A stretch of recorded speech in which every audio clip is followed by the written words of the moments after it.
Hello and welcome to this webinar on the SUPR-CM. My name is Alastair Davey. I'm an application scientist here at Protein Stable, and today we're going to be taking a look at the SUPR-CM workflow. We're going to go from designing an experiment and dispensing proteins and other reagents into the wells of a microplate. We'll then measure that microplate with the SUPR-CM, and then we'll use the software to analyze the data so that we can then quantify the stability of our proteins by getting the Gibbs Free Energy value and the CM value, or what's called the midpoint of inflection value. Okay, now the SUPR-CM is a fluorescence microplate reader. It is designed to work with 96 and 384 well microplates. It measures the intrinsic fluorescence signal of your proteins and uses that information to get the Gibbs Free Energy and CM values. Okay, now today we're going to be looking at two samples, one of them being a monoclonal antibody, an IgG monoclonal antibody, and the second being the well-known protein lysozyme, the globular protein. And so looking at the plate design here, we've got our monoclonal antibody taking up the top of the plate there. I've used 32 denaturing concentrations because we're going to perform a denaturation experiment. So this is where we take a chemotropic agent like guanidine hydrochloride or urea and put that into the solution with the protein, and those compounds are going to unfold the protein for us, and we can then monitor that unfolding process with the SUPR-CM by measuring the fluorescence spectra, and we can then analyze that to get the Gibbs Free Energy and CM values. So the first sample is our monoclonal antibody. We've got 32 denaturing concentrations there, and we're running that sample in triplicate, as you can see from the design. And then the second sample is our lysozyme sample. In this case, we're only using 24 denaturing concentrations because we're working with a simpler protein there, and we're expecting a two-state behavior there. Then the final two samples are the blank samples, or the background samples. Now these samples are important because the buffer and the denaturant, even the plate itself, will have an intrinsic fluorescence profile.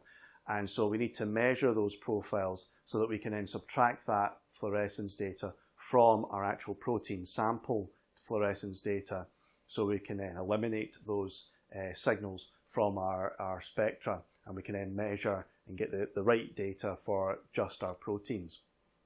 Okay, and so with the monoclonal antibody blank, I'm working with 32 denaturing concentrations. So I prepared the buffer and then put in the same concentrations of denaturant as I have for the monoclonal antibody.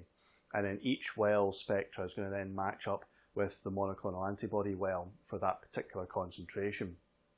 Then the lysozyme sample, again working with a simpler system here, I've gone with a buffer blank here and measured that in triplicate as well, as you can see from the design. Then to perform the dispensing of reagents into the wells, I've used the Formulatrix Mantis unit here, a very convenient unit in a small footprint that utilises microfluidic chips in order to dispense sub-microliter volumes of reagents into the wells of your microplate there. And again, it can work with 96 or 384 well microplates there. So I've found that unit quite convenient, quite useful, and so I've gone ahead and pre-prepared a microplate using the Mantis unit here. So having now discussed the design of the experiment, let's go ahead and actually measure the microplate here. So to do that, I'm going to first need to place the microplate into the SUPR-CM instrument, and if we then go into the software, we can then navigate to the load and eject button on the left-hand menu option. This will then bring out the plate holder, like so. We can then place the microplate in there, and then close this back up again.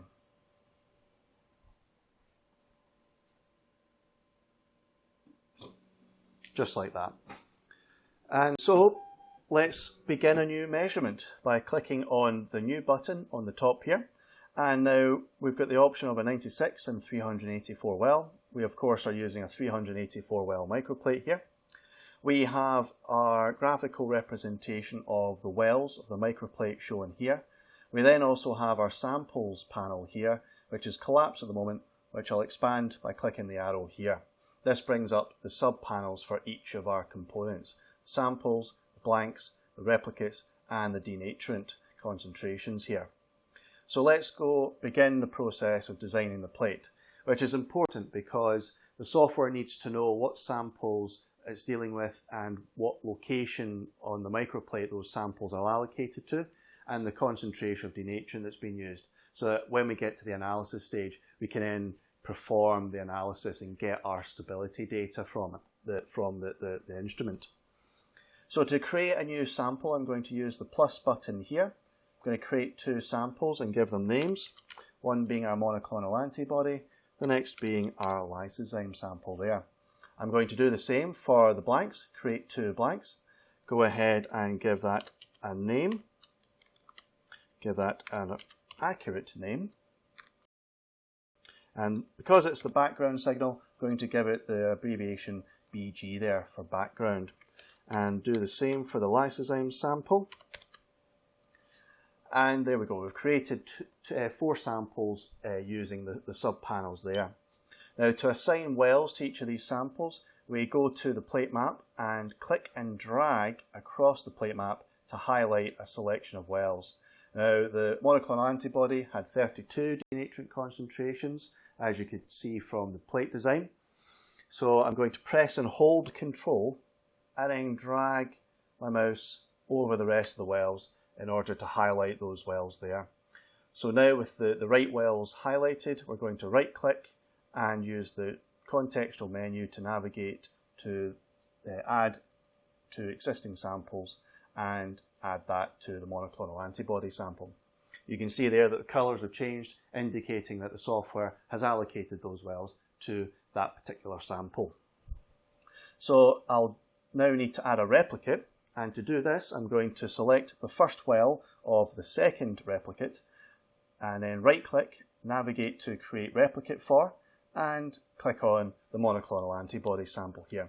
You can see that the software has automatically populated the wells with the second replicate sample here, and then we can repeat that process for the third replicate there. So I'll now skip ahead to where I've finished the lysozyme sample, and that's the lysozyme sample having been added to the plate design. I'll now repeat the process for the blanks, the only difference being is I'm going to select the blank samples instead of the normal samples. And there we have it. We've allocated the rest of the wells of the microplate to the correct samples there. Now what we need to do now is assign the blanks to the samples, and we can do that using the drop-down menus here. So we'll go ahead and add the monoclonal antibody blank to the monoclonal antibody sample and the lysozyme blank to the lysozyme sample there. Now we need to then add our denaturant concentrations here. Now the first option is to just use the table here, place a beginning and end concentration value, and the software will automatically calculate a linear series of concentration values there. And you can then use the drop-down menus to assign that denaturant to the sample or to the blank. However, in today's demonstration, I'm going to use the import CSV option. So I've prepared a CSV file and of concentration values. I'm going to use that to import values into the software. So we navigate down to the import button here, and that brings up a Windows Explorer, which we can then use to navigate to our concentration values. We then open the file, and you can see that the software has automatically generated our denaturant samples here. It's also assigned the denaturant samples to the corresponding samples and blank. So what I'm going to do now is just give each of these a name. Okay, so I've just given those two denaturant samples a name, and we can already see that those denaturant concentration samples are assigned to the correct blank and samples there. So the next thing to do is to add the integration time. Now the integration time is the amount of time the instrument spends scanning over one well. And so if you've got very low concentration samples where you're not getting a lot of fluorescence, you can increase the integration time to maximize your fluorescence counts. Or if you're working with high concentration samples, you can decrease the integration time to get more rapid measurement times. So for this demonstration, I'm going to place this value at 100 milliseconds, and then we have our incubation temperature. Now, the incubation temperature is the temperature at which you incubated your samples at, not the temperature at which the instrument is operating at. This value is important because it's used later on in the analysis process, so you need to make sure you're inputting the correct incubation temperature there. For this demonstration, I can tell you that I used 20 degrees Celsius as my incubation temperature. And there we have it. We've created our plate design within the software, so let's move forward to measure the plate by clicking the measure button here. Now, here we are in the measure tab. We've got our 4 main panels, and to begin the measurement, we'll go down and click on the start button. This brings up another Windows Explorer window, and we'll just give this file a name. You can see I've done a few practice sessions of this demonstration. So we'll give this one our number 6.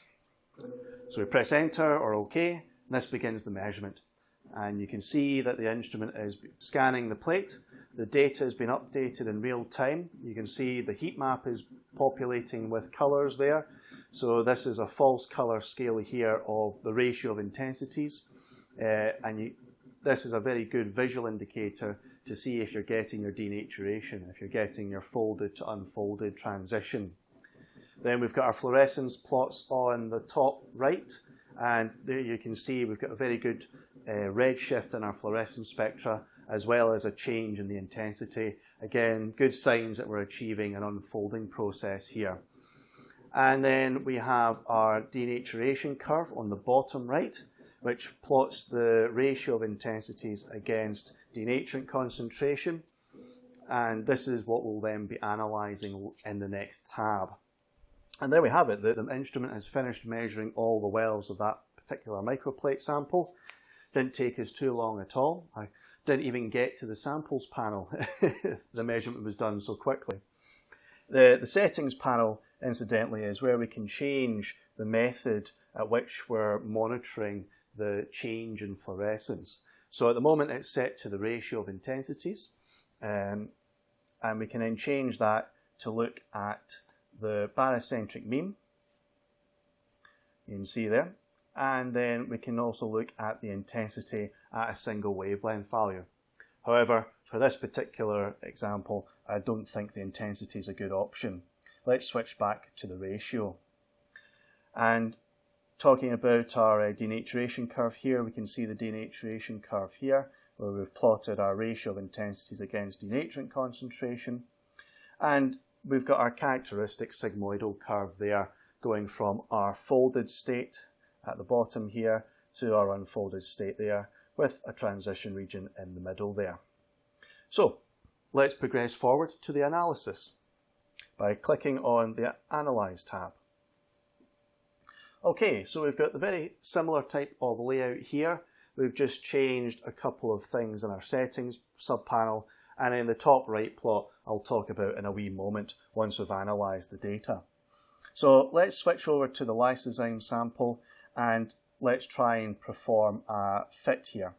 Now, with lysozyme, we're fairly confident we're going to be working with a 2-state function here, although we do have the option of a 3-state function, which I'll use for the monoclonal antibody. Now, we open up the fit parameters panel here, and we're presented with our initial values. Now, these are the initial guesses that we provide the software, so it's able to begin the process of the regression analysis, which is part of its fitting algorithm. So join me in a moment when I've typed in some reasonable initial guesses. Okay, so I've typed in some initial parameter values there, and you can see that the software has drawn a trend line based on those initial values. So I can change the values here, and it will update this trend line. So this is a very good way to hone in on some good initial parameter values in a visual way. So I'll put this back to something more reasonable, and let's see if we can achieve a fit. And there we go, the software has converged on a fit, it's updated the trend line, and it's also produced this Gibbs plot on the top right. Here we're plotting the Gibbs energy on the y-axis and the denaturing concentration on the x-axis here. And if you're used to the linear interpolation model, then you would be plotting the transitional points here, points on this transition section here, plotting the Gibbs energy values, and you'd then be drawing a line back to the y-intercept point to get your Gibbs free energy value. But in this case, we're using the regression analysis fitting to the two-state function to generate our Gibbs free energy values. But we can produce this linear plot here so you can get a visual cue of what the Gibbs free energy value plot looks like. And then the software's printed the values here. So 37.5 kilojoules per mole for lysozyme is on par with what we'd expect for that particular protein. And so let's go over to the monoclonal antibody and I'll show you the fit result for that particular sample as well. Okay, you join me and I've now input the initial fit parameters here and performed a fit to the monoclonal antibody sample. And you can see again the fit has converged, we've got our trend line being plotted here, and we've got our Gibbs plot on the top right here. And in this case we're plotting the two Gibbs free energy values. And we can check the fit results, and we can also play about with the fitting by fixing particular values. So on the fit parameters subpanel, you can fix various parameters here in case you want to test your fitting and explore the possibilities. For instance, you might be able to observe that your plateau regions are quite flat, so you want to fix them to a zero gradient in order to get your fitting results. Okay, so there we go. We've successfully gone through the process. We've been able to generate fits here and get the relevant stability information there for both our samples. And so we come to the end of our demonstration. We've gone through the process of designing an experiment to measure the stability of antibodies and proteins. We've talked about the process of dispensing, and we then measured the microplate and then used the software to analyze the intrinsic fluorescence spectra in order to get the Gibbs free energy value and the midpoint of inflection values, or the CM values. And so with that, I'd like to thank you for joining us for this demonstration. I think we've got some time for questions at the end of this webinar, so just leaves me to thank you. Take care.